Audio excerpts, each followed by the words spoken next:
Hi ಎಲ್ರಿಗೂ ನನ್ನ ಪ್ರೀತಿಯ ನಮಸ್ಕಾರಗಳು. ಚಂದನ ಸ್ಮೃತಿಗೆ ಎಲ್ರಿಗೂ ಕೂಡ ಸ್ವಾಗತ, ಆತ್ಮೀಯವಾದ ಸ್ವಾಗತ.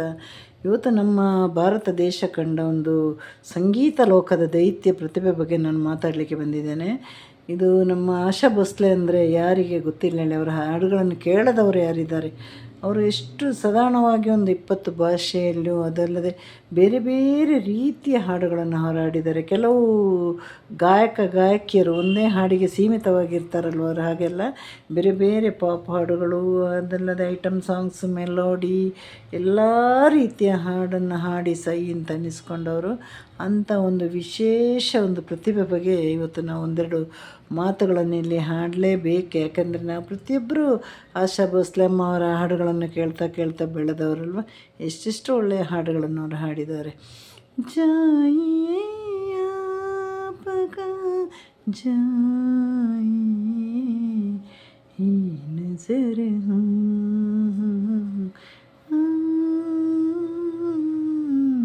ಯಾಕಂದರೆ ಹಿಂದಿ ಲಿರಿಕ್ಸ್ ಕರೆಕ್ಟಾಗಿ ಬರಲ್ಲ, ಆದರೆ ಪ್ರತಿಯೊಂದು ಹಾಡುಗಳನ್ನು ನಾವು ಗೊತ್ತಿದೆಯೋ ಗೊತ್ತಿಲ್ವೋ ಅಂತ ನಾವು ಕೇಳಿರ್ತೀವಿ. ಅಂತಹ ಒಂದು ಅದ್ಭುತವಾದ ಗಾಯಕಿ, ಅದಲ್ಲದೆ ನಮ್ಮ ಭಾರತ ಕಂಡ ಒಂದು ಸರಸ್ವತಿ ದೇವತೆ ಅಂತಲೇ ಹೇಳ್ಬೋದು. ಅಂಥವರ ವೀಡಿಯೋ ಮಾಡಲಿಕ್ಕೆ ಕೂಡ ನಮಗೆ ಬಹಳಷ್ಟು ಹೆಮ್ಮೆ ಆಗುತ್ತೆ. ಈ ಸ್ವರ ದೇವತೆ ಇದು ಒಟ್ಟು 20 ಭಾಷೆಯಲ್ಲಿ ಹಾಡಿದ್ದಾರೆ ನಮ್ಮ ಆಶಮ್ಮ ಅವರು. 1993 ಸೆಪ್ಟೆಂಬರ್ 8 ಇವರು ಹುಟ್ಟಿರೋದು. ಹಾಗೆ 92 ವರ್ಷಗಳ ಕಾಲ ಸುದೀರ್ಘ ಜೀವನವನ್ನು ಒಳ್ಳೆಯ ರೀತಿಯಲ್ಲಿ, ನಾನಾ ದುಃಖಗಳಿತ್ತು ಅವರಿಗೆ, ಒಂದೆರಡು ದುಃಖಗಳೆಲ್ಲ ಇದ್ದಿದ್ದು, ಸಾವಿರಾರು ದುಃಖಗಳನ್ನು ಇಟ್ಟರೂ ಕೂಡ ಅವರು ಆ 92 ವರ್ಷಗಳ ಕಾಲ ಅವರ ಆರೋಗ್ಯದಲ್ಲಿ ಅತೀ ಹೆಚ್ಚು ಏರುಪೇರಾಗದಾಗೆ ತುಂಬ ಸುಖವಾಗಿ ಬಾಳಿ ಬದುಕಿ ಒಳ್ಳೆಯ ಸಂಗೀತಗಳನ್ನು ನಮಗೆ ನೀಡಿದ್ದಾರೆ. ಸರಾಸರಿ ಅವರು 80 ವರ್ಷ ಹಾಡಿದ್ದಾರೆ ಅಂದರೆ ನಮಗೆ ಆಶ್ಚರ್ಯ ಆಗುತ್ತಲ್ವ. 9ನೇ ವಯಸ್ಸಿಗೆ ಹಾಡಲಿಕ್ಕೆ ಶುರುವಾಗಿದ್ದು. ಅವರಿಗೆಲ್ಲರಿಗೂ ಗೊತ್ತಿರುವ ಹಾಗೆ ಇವರು ಲತಾ ಮಂಗೇಶ್ಕರ ಸಹೋದರಿ ಅಂತ ಎಲ್ಲರಿಗೂ ಗೊತ್ತು. ಆದರೆ ಅವರೊಂದು ಕುಟುಂಬನೇ ಸಂಗೀತಕ್ಕಾಗಿ ಮೀಸಲು ಇಟ್ಟಿದ್ದು. ಇವರ ತಂದೆ ಕೂಡ ಭಾಳಷ್ಟು ಸಂಗೀತವನ್ನೆಲ್ಲ ಕಲಿತು ಬಹಳ ಹಾಡ್ತಾಯಿದ್ರು. ಅಂದರೆ ಬಡತನವೂ ಕೂಡ ಅಷ್ಟೇ ಇತ್ತು ಅವರಿಗೆ. ಆದರೆ ಲತಾ ಮಂಗೇಶಮ್ ಅವರಷ್ಟು ಅವಕಾಶ ಇವರಿಗೆ ಕೆಲವು ಕಾರಣಗಳಿಂದ ಸಿಗದೆ ಹೋದ್ರೂ ನಂತರದಲ್ಲಿ ಅವರಿಗೆ ಒಳ್ಳೊಳ್ಳೆ ಹಾಡುಗಳೆಲ್ಲ ಸಿಕ್ಕಿದೆ. ಎಲ್ಲ ರೀತಿಯ ಒಂದು ಹಾಡಿಗೆ ಇವರ ಧ್ವನಿ ಸೂಟ್ ಆಗ್ತಾಯಿತ್ತು. ಅದಲ್ಲದೆ R D Burman, O P Nayyar ಇಂಥ ವಿಶೇಷ ನಿರ್ದೇಶಕರ ಜೊತೆ ಇವರು ಕೆಲಸ ಮಾಡಿದ್ದಾರೆ. ಹಾಗಾಗಿ ನಮ್ಮ ಭಾರತದಲ್ಲಿ ಒಳ್ಳೆಯ ಹೆಸರುಗಳನ್ನು ಕೂಡ ನಮ್ಮ ಆಶಮ್ಮ ಅವರು ಮಾಡಿದ್ದಾರೆ. ಅಂದರೆ 92 ವರ್ಷ ಅಂದರೆ ಒಂದು ಒಳ್ಳೆಯ ಜೀವನ. ಆದರೆ ಜೊತೆಯಲ್ಲಿರೋರಿಗೆ ನೋವಾಗೋದು ಸಹಜ ಅಲ್ವ. ಅವರ ಮೊಮ್ಮಗಳವರನ್ನು ಅತೀವವಾಗಿ ಹಚ್ಕೊಂಡಿದ್ದರು. ಅವರಿಗೆ ಅದರಿಂದ ಹೊರಗಡೆ ಬರಲಿಕ್ಕೆ ಸಾಧ್ಯವಾಗಿಲ್ಲ, ಇನ್ನೂ ಬಂದಿಲ್ಲ ಕೂಡ ಅವರು. ಹಾಗಾಗಿ ಅವರಿಗೆ ನೋವನ್ನು ಭರಿಸೋ ಶಕ್ತಿ ಕೂಡ ಕೊಡಲಿ. ಅವರು ಕೂಡ ಮೊಮ್ಮಗಳು ಕೂಡ ಬಹಳ ಚೆನ್ನಾಗಿ ಹಾಡ್ತಾ ಇದ್ದಾರೆ. ಹಾಗೆ ಕೆಲವು ಸಿನಿಮಾದಲ್ಲಿ ಕೂಡ ಅವರು ಅಭಿನಯ ಮಾಡಿದ್ದಾರೆ. ಈಗ ರಿಷಬ್ ಶೆಟ್ಟಿ 2022ರಲ್ಲಿ ತೆರೆ ಕಾಣೋ ಸಿನಿಮಾದಲ್ಲಿ ಕೂಡ ಛತ್ರಪತಿ ಶಿವಾಜಿ ಸಿನಿಮಾದಲ್ಲಿ ಅವರು ರಾಣಿಯಾಗಿ ಒಂದು ಪಾತ್ರವನ್ನು ಕೂಡ ಮಾಡ್ತಾ ಇದ್ದಾರೆ. ಅದು 2027ರಲ್ಲಿ ಬಿಡುಗಡೆ ಆಗುತ್ತೆ ಅನ್ನೋ ಒಂದು ಮಾಹಿತಿ ಕೂಡ ಇದೆ. ಆಶಾ ಅವರು 9ನೇ ವಯಸ್ಸಲ್ಲಿ ಕೂಡ ಬಹಳ ಮೊದಲನೇ ಹಾಡನ್ನು ಕೂಡ ಬಹಳ ಚೆನ್ನಾಗಿ ಹಾಡಿದರಂತೆ. ಆದರೆ ಆಶಾಮ್ ಅವರ ಖ್ಯಾತ ನಿರ್ದೇಶಕ O P Nayyar, R D Burman, Shankar Jaikishan ಇಂಥವರ ಕೈ ಕೆಳಗಡೆ ಕೆಲಸ ಮಾಡಿರೋದಕ್ಕೆ ಅವರು ಮತ್ತಷ್ಟು ಈ ಗಾಯನವನ್ನು ತುಂಬ ಚೆನ್ನಾಗಿ ಮುಂದುವರಿಸ್ಕೊಂಡು ಹೋದರು. ಅವರಿಗೆ ಸಿಕ್ಕಿರುವ ನಿರ್ದೇಶಕರು ಕೂಡ ಅಷ್ಟು ಬಹಳ ಖ್ಯಾತ ನಿರ್ದೇಶಕರಾಗಿದ್ದರು. ಬರೇ ಚಲನಚಿತ್ರ ಹಾಡು ಮಾತ್ರ ಅಲ್ಲದೆ ಭಕ್ತಿಗೀತೆ, ಗಜಲ್, ಪಾಪು, ಆಮೇಲೆ ಬೇರೆ ಬೇರೆ ರೀತಿಯ ಹಾಡುಗಳನ್ನು ಅವರು ಸಲೀಸಾಗಿ ಹಾಡ್ತಾಯಿದ್ರು. ಅವರಿಗೆ ಬಹಳಷ್ಟು ಪ್ರಶಸ್ತಿ ಬಂದಿದೆ. 2000ರಲ್ಲಿ ಅವರಿಗೆ ದಾದಾ ಸಾಹೇಬ ಫಾಲ್ಕೆ ಪ್ರಶಸ್ತಿ ಬಂತು. 2011ರಲ್ಲಿ ಗಿನ್ನಿಸ್ ದಾಖಲೆ ಆಯಿತು. 2008ರಲ್ಲಿ ಪದ್ಮಭೂಷಣ, ಫಿಲ್ಮ್ ಫೇರ್ ಮತ್ತು ರಾಷ್ಟ್ರೀಯ ಪ್ರಶಸ್ತಿ ಹಲವಾರು ಸಿಕ್ಕಿದೆ. ತುಂಬ ರಾಷ್ಟ್ರೀಯ ಪ್ರಶಸ್ತಿ, ಫಿಲ್ಮ್ ಫೇರ್ ಪ್ರಶಸ್ತಿಯನ್ನು ಅವರು ಬಾಚಿಕೊಂಡಿದ್ದಾರೆ. ಆದರೆ ಇವರ ವೈಯಕ್ತಿಕ ಜೀವನ ಬಹಳ ಏರುಪೇರಾಗಿತ್ತು ಗೊತ್ತಾ. ವೈಯಕ್ತಿಕ ಜೀವನದಲ್ಲಿ ಯಾವುದೇ ಸುಖವನ್ನು ಇವರು ಅನುಭವಿಸಿಲ್ಲ. ಯಾಕಂದರೆ ಅದು ಸಮಯನೋ ಅಲ್ಲ, ಆ ವಯಸ್ಸು ಗೊತ್ತಿಲ್ಲ. 16ನೇ ವಯಸ್ಸಿಗೆ ಇವರು ಗಣಪ್ರತಾಪ್ ಎಂಬವ್ರನ್ನ ಪ್ರೀತಿಸಿ ಅವರ ಜೊತೆ ಮನೆ ಬಿಟ್ಟು ಓಡಿ ಹೋದವರು. ಅಲ್ಲಿ ಹೋದ ನಂತರ ಅವರಿಗೆ ಯಾವ ರೀತಿಯ ಸುಖನೂ ಸಿಕ್ಕಿಲ್ಲ. ಅವರ ಸ್ವಂತ ಸಹೋದರಿ ಲತಾ ಮಂಗೇಶ್ಕರ ಅವರ ಎಲ್ಲ ಲೆಕ್ಕಾಚಾರವನ್ನು ನೋಡಿಕೊಳ್ಳುವಂಥ ಒಬ್ಬರು ವ್ಯಕ್ತಿಯಾಗಿದ್ದರು. ಆಗ ಆಶಾ ಭೋಸ್ಲೆ ಅವ್ರನ್ನ ಕಂಡ್ರೆ ಅವರಿಗೆ ಆಗ್ತಾ ಇರಲಿಲ್ಲ. ಅವರ ಮದುವೆಯಾದ ಗಂಡನಿಗಲ್ಲದೆ ಅವರ ಕುಟುಂಬಕ್ಕೆ ಯಾರಿಗೂ ಆಶಾ ಭೋಸ್ಲೆ ಅವರನ್ನು ಕಂಡ್ರೆ ಆಗ್ತಾ ಇರಲಿಲ್ಲ. ಹಾಗೆ ಹೀಗೆ ಹೋಗಿ ಅಲ್ಲಿ 2 ಮಕ್ಕಳಾಯಿತು. ಅಲ್ಲಿ 2 ಮಕ್ಕಳಾಗಿ 3ನೇ ಮಗುವನ್ನು ಅವರು ಗರ್ಭಿಣಿಯಾದಾಗ ಅವರು ಆ ಮನೆಯನ್ನು ಬಿಟ್ಟು ಹೊರ ನಡೆದರು. ಬೇರೆ ದಾರಿ ಇರಲಿಲ್ಲ ಅವರಿಗೆ. ಯಾಕಂದರೆ ಅಲ್ಲಿ ಅವರ ಚುಚ್ಚುನುಡಿಗಳಿಗೆ ಅವಮಾನಕ್ಕೆಲ್ಲ ಅಲ್ಲಿ ಬದುಕೋದು ಬಹಳ ತೀರ ಕಷ್ಟವಾಗಿತ್ತು. ಹಾಗಾಗಿ ಅಲ್ಲಿಂದ ಮನೆ ಬಿಟ್ಟು ನಂತರ ಅವರಿಗೆ ಈ ಗಾಯನ ಅವರಿಗೆ ಹೊಟ್ಟೆ ತುಂಬಿಸೋ ಒಂದೇ ಒಂದು ಮಾರ್ಗ ಗಾಯನ ಆಗಿತ್ತು. ಆದರೆ ನಮ್ಮ ಲತಾ ಮನೆಗೆ ಅವರ ಸಹೋದರಿಗೆ ಸಿಕ್ಕಿದಂತಹ ಅವಕಾಶಗಳು ಯಾವುದು ಇವರಿಗೆ ಸಿಗ್ತಾ ಇರಲಿಲ್ಲ. ಇವರು ಬಿಟ್ಟ ಹಾಡುಗಳನ್ನಷ್ಟು ಇವರು ಹಾಡಬೇಕಾಗಿತ್ತು. ಆದರೆ ಹೊಟ್ಟೆಪಾಡು, ಮಕ್ಕಳ ಹೊಟ್ಟೆಪಾಡು, ಅವರು ಸಿಕ್ಕಿದ ಅವರು ಬಿಟ್ಟ ಹಾಡುಗಳನ್ನೆಲ್ಲ ಇವರು ಹಾಡ್ತಾಯಿದ್ರು. ಆ ಥರ ಹಾಡಿ ಹಾಡಿ ಖ್ಯಾತ ನಿರ್ದೇಶಕರಲ್ಲಿ ಇವರ ಒಂದು ಧ್ವನಿಯನ್ನು ಕೇಳಿದಾಗ ಅವರಿಗೆ ತನ್ನಷ್ಟಕ್ಕೆ ಅವಕಾಶಗಳು ಬರಲಿಕ್ಕೆ ಶುರುವಾಯಿತು. ಮೊದಲು ಅತೀ ಕಡಿಮೆ ಸಂಭಾವನೆಗೆ ಹಾಡ್ತಾಯಿದ್ರು. ಈಗ ಜೀವನದಲ್ಲಿ ನಾನಾ ಕಷ್ಟಗಳನ್ನು ನಮ್ಮ ಆಶೆ ಅವರು ಪಡೆದಿದ್ದಾರೆ. ಯಾಕಂದರೆ ಅವರು 16ನೇ ವಯಸ್ಸಿಗೆ ಮಾಡಿರೋ ಒಂದು ತಪ್ಪಿಂದಾಗಿ ಅವರ ಜೀವನ ಬಹಳ ಕಷ್ಟಕರವಾಗಿತ್ತು. ಒಂದು ಕಡೆ ಅವರಿಗೆ ಯಾರಾದರೂ ಬಿಟ್ಟ ಹಾಡನ್ನಷ್ಟೇ ಆಡಬೇಕಾಗಿತ್ತು. ನಂತರದಲ್ಲಿ ಅವರು ಒಳ್ಳೆ ಅವರನ್ನು ಹುಡ್ಕೊಂಡು ಅವಕಾಶ ಬರಲಿಕ್ಕೆ ಶುರುವಾದಾಗ ಅವರ ಜೀವನ ಸ್ವಲ್ಪ ಸುಧಾರಿಸ್ತಾ ಹೋಯಿತು. ಈ ಆಶಮ್ಮ ಅಂದರೆ ಭಾರತ ಕಂಡೊಂದು ಅತ್ಯುತ್ತಮ ಒಬ್ಬ ಗಾಯಕಿ ಅಂತ ಹೇಳ್ಬೋದಲ್ವ. ಎಲ್ಲರಿಗೂ ಗೊತ್ತದು. ಅನೇಕ ಖಾಸಗಿ ಆಲ್ಬಮ್ಗಳನ್ನು ಕೂಡ ಮಾಡಿದ್ದಾರೆ. ಭಾರತವಲ್ಲದೆ ಹೊರ ದೇಶದಲ್ಲಿ ಅನೇಕ ಗಾನಗೋಷ್ಠಿಯನ್ನು ಏರ್ಪಡಿಸಿ ಅಲ್ಲಿ ಕೂಡ ತುಂಬ ಹಾಡುಗಳನ್ನು ಹಾಡಿ ನಂತರದಲ್ಲಿ ಇವರು ಆರ್ಥಿಕವಾಗಿ ಬಹಳ ಸಬಲರಾದರು. ಯಾಕಂದರೆ ಅವರ ಕೈಯಲ್ಲಿ ಗೊತ್ತಿರುವ ಕೆಲಸ ಇತ್ತು. ಅವರು ಇಷ್ಟು ಚೆನ್ನಾಗಿ ಆಡ್ತಾರೆ ಅಂತ ಯಾರಿಗೂ ಗೊತ್ತಿರಲಿಲ್ಲ. ಅವರು ಪಾಪ್, ಗಝಲ್ ಮತ್ತು ಭಜನೆ, ಭಕ್ತಿಗೀತೆ, ಶಾಸ್ತ್ರೀಯ, ಜನಪದ, ಕವ್ವಾಲಿ ಈ ಥರ ಎಲ್ಲ ಹಾಡನ್ನು ಹಾಡಿದಲ್ಲದೆ ಹಿಂದಿ, ಕನ್ನಡ, ಮಲಯಾಳಂ, ತಮಿಳು, ತೆಲುಗು, ಅಸ್ಸಾಮಿ, ಉರ್ದು, ಬೆಂಗಾಳಿ, ಇಂಗ್ಲೀಷ್, ರಷ್ಯನ್, ನೇಪಾಳಿ ಹೀಗೆಲ್ಲ ಭಾಷೆಯಲ್ಲಿ ಕೂಡ ಅವರು ಹಾಡಿದ್ದಾರೆ. ಇವರು ರವೀಂದ್ರ ಸಂಗೀತ ಅಂತ ಒಂದಿದೆ ಅಲ್ವಾ, ಅದರಲ್ಲಿ ಕೂಡ ಬಹಳ ಚೆನ್ನಾಗಿ ಹಾಡ್ತಾಯಿದ್ರಂತೆ. ಅಂತಾರಾಷ್ಟ್ರೀಯ ಮಟ್ಟಕ್ಕೆ ಕೂಡ ಇವರ ಹೆಸರು ಕೂಡ ದಾಖಲಾಗಿತ್ತು. ಹಾಗಾಗಿ ಆಶಾಮ್ಮ ಅವರು ಎಷ್ಟು ಕಷ್ಟಪಟ್ಟರು ಅಷ್ಟು ಕೂಡ ಮತ್ತಿನ ಜೀವನ ಅವ್ರದ್ದು ತುಂಬ ಚೆನ್ನಾಗಿತ್ತು. ಆದರೆ ಹೇಳಲ್ವ, ವಿಧಿ ಅನ್ನೋದು ಬಿಡಬೇಕಲ್ವ. ಹೀಗೆ ಬರ್ತಾ ಅವರಿಗೆ ಮೊಮ್ಮಕ್ಕಳಾದರೂ ಎಲ್ಲಾದರೂ ಒಂದಿನ 2011ರಲ್ಲಿ ಅವರ ಮಗಳು ಆತ್ಮಹತ್ಯೆ ಮಾಡಿಕೊಂಡ್ರು. ಅದು ಅವರಿಗೆ ಜೀವನದಲ್ಲಿ ಬಹಳ ದೊಡ್ಡ ದುಃಖ ಆಗಿತ್ತು. ಅದಲ್ಲದೆ ಇವರ ಆರ್.ಡಿ. ಬರ್ಮನ್ ಅವರ ಅಡಿಯಲ್ಲಿ ಕೆಲಸ ಮಾಡಿದ್ದಕ್ಕೆ ಒಂದು ಸಮಯದಲ್ಲಿ 2ನೇ ಮದುವೆ ಕೂಡ ಆದರು ಆರ್.ಡಿ. ಬರ್ಮನ್ ಅವರು. ಅವರ ಒಂದು ಅಗಲಿಕೆ ಕೂಡ ಅವರೊಂದು 72ನೇ ವಯಸ್ಸಿಗೆ ಅಗಲಿ ಹೋದರು. ಆ ಒಂದು ನೋವು ಕೂಡ ಅವರಿಗೆ ಬಹಳ ದುಃಖವನ್ನು ತಂದುಕೊಟ್ಟಿತ್ತು. ನಂತರ 2011ರಲ್ಲಿ ಮಗನ ಮರಣ, ಆಮೇಲೆ ಮಗಳ ಮರಣ, 2015ರಲ್ಲಿ ಮಗ ಕ್ಯಾನ್ಸರಲ್ಲಿ ಮರಣ ಹೊಂದಿದ್ರು. ಈ ಎಲ್ಲ ನೋವನ್ನು ಅವರ ಜೀವನವನ್ನು ಹಿಂಡಿ ಹಿಪ್ಪೆ ಮಾಡಿತ್ತು. ಒಂದು ಕಡೆ ಅವರು ಆರ್ಥಿಕವಾಗಿ ಸಬಲರಾದರು, ಈ ಕಡೆ ಮನಸ್ಸಿನ ಅಗಾಧವಾದ ನೋವು ಅವರನ್ನು ಏನು ಬದುಕಲಿಕ್ಕೆ ಬಿಡಲಿಲ್ಲ.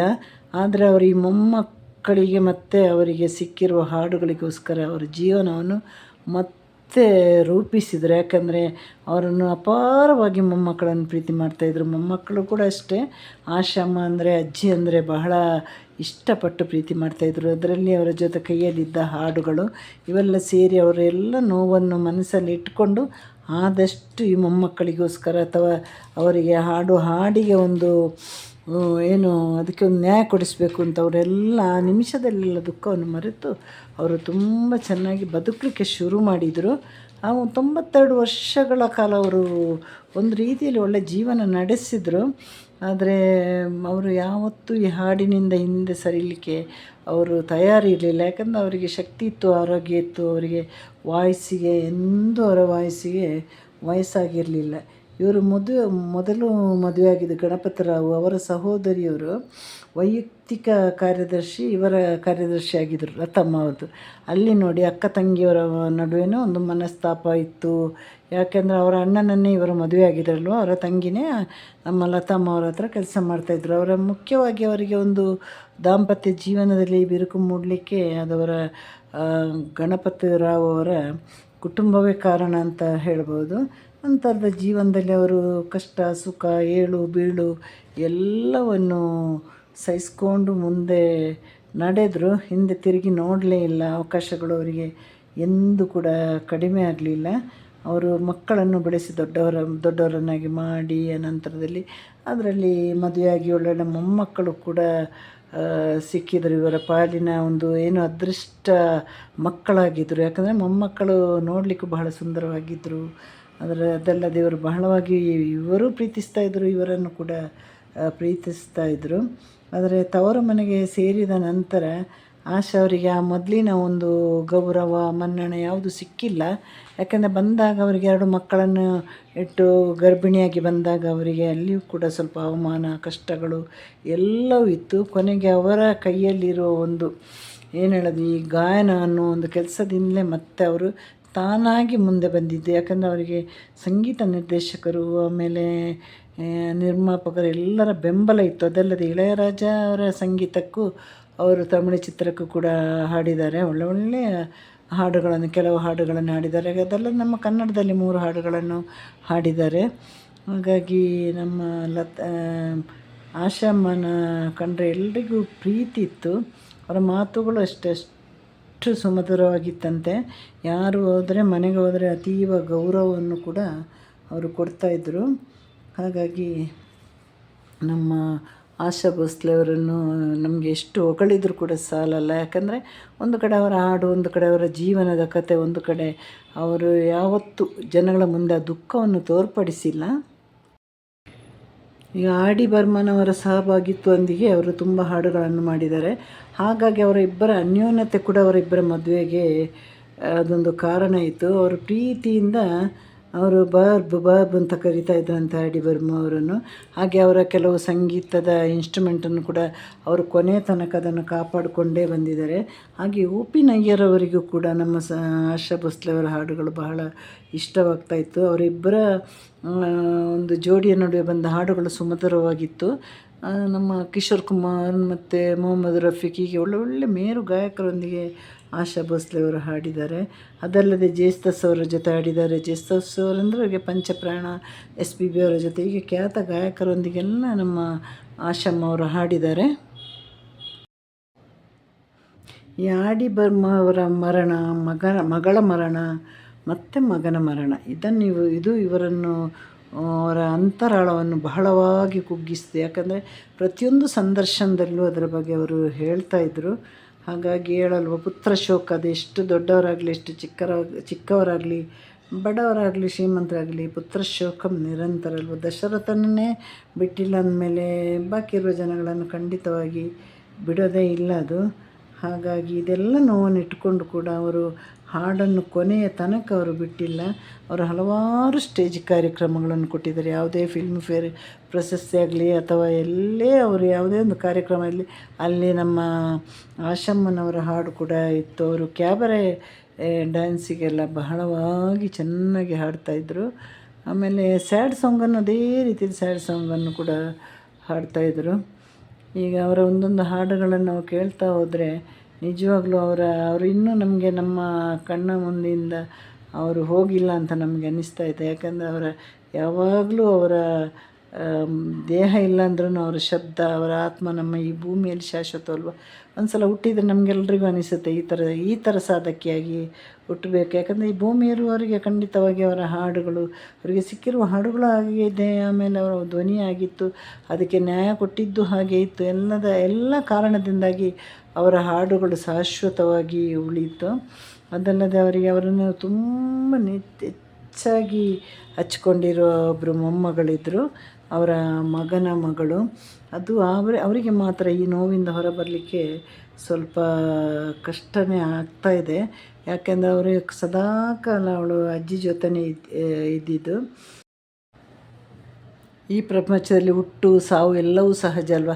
ಆದರೆ ಹುಟ್ಟಿದವರು ಎಷ್ಟು ತಮ್ಮ ಹೆಸರನ್ನು ಒಳ್ಳೆ ರೀತಿಯಲ್ಲಿ ಉಳಿಸ್ಕೊಂಡು ಹೋಗ್ತಾರೆ. ಅದು ಕೋಟಿಗೊಬ್ಬರು ಅಂತ ಹೇಳಿದಾಗೆ ಹೀಗೆ ನಮ್ಮ ಆಶಮ್ಮ, ಲತಮ್ಮ, ಜನಕಮ್ಮ, ಸುಶೀಲಮ್ಮ ಹೀಗೆ ಒಂದು ಅಪರೂಪದ ಕೆಲವು ವ್ಯಕ್ತಿಗಳಿಂದ ಮಾತ್ರ ಸಾಧ್ಯ. ಅದೆಲ್ಲ ಕೊಡುಗೆಗಳು ನಮ್ಮ ಆಶ್ರಮ ಅವರು ಕೊಟ್ಟು ಹೋಗಿದ್ದಾರೆ. ಹಾಗಾಗಿ ಅವರ ಆತ್ಮಕ್ಕೆ ಶಾಂತಿ ಸಿಗಲಿ, ಹಾಗೆ ಅವರ ಕುಟುಂಬಕ್ಕೆ ಈ ನೋವನ್ನು ಭರಿಸುವ ಶಕ್ತಿ ಕೂಡ ಸಿಗಲಿ. ಯಾಕೆಂದರೆ ನಮ್ಮ ಕಣ್ಣಿಗೆ ಮಾತ್ರ ಅವರು ವಯಸ್ಸಾಗಿ ಕಾಣ್ಬೋದಾದರೆ ಅವರ ಕುಟುಂಬಕ್ಕೆ ಯಾವತ್ತೂ ಅವರು ವಯಸ್ಸಾಗಿ ಕಾಣಲ್ಲ, ಅಲ್ಲಿ ಪ್ರೀತಿ ಮಾತ್ರ ಎದ್ದು ಕಾಣುತ್ತಲ್ವ. ಹಾಗೆ ನಮ್ಮಂತಹ ಒಂದು ಸಂಗೀತ ಪ್ರೇಮಿಗಳಿಗೆ ಅಪಾರ ಕೊಡುಗೆ ಕೊಟ್ಟು ಹೋದ ನಮ್ಮ ಆಶೆ ಭೋಸ್ಲೆ ಅವರನ್ನು, ಆಶ್ರಮ ಅವರನ್ನು ನಾವು ಸದಾಕಾಲ ನೆನಪಲ್ಲಿಟ್ಕೊಳ್ಳೋಣ. ಹಾಗೆ ಅವರ ಒಂದು ಆತ್ಮಕ್ಕೆ ಶಾಂತಿ ಕೋರೋಣ. ಅವರ ಕುಟುಂಬವು ಕೂಡ ಅದರಿಂದ ಆದಷ್ಟು ಬೇಗ ಹೊರಬರಲಿ. ಅವರ ಸಂಗೀತ ಇನ್ನೂ ಕೂಡ ಇಡೀ ಲೋಕ ಪ್ರಚಾರ ಆಗಲಿ, ಎಲ್ಲ ಒಳ್ಳೆಯದಾಗಲಿ. ಇವತ್ತಿನ ನನ್ನ ವಿಡಿಯೋ ಇದಾಗಿತ್ತು. ಎಲ್ರಿಗೂ ಟಾಟಾ, ಬಾಯ್, ಸಿ ಯು, ಟೇಕ್ ಕೇರ್.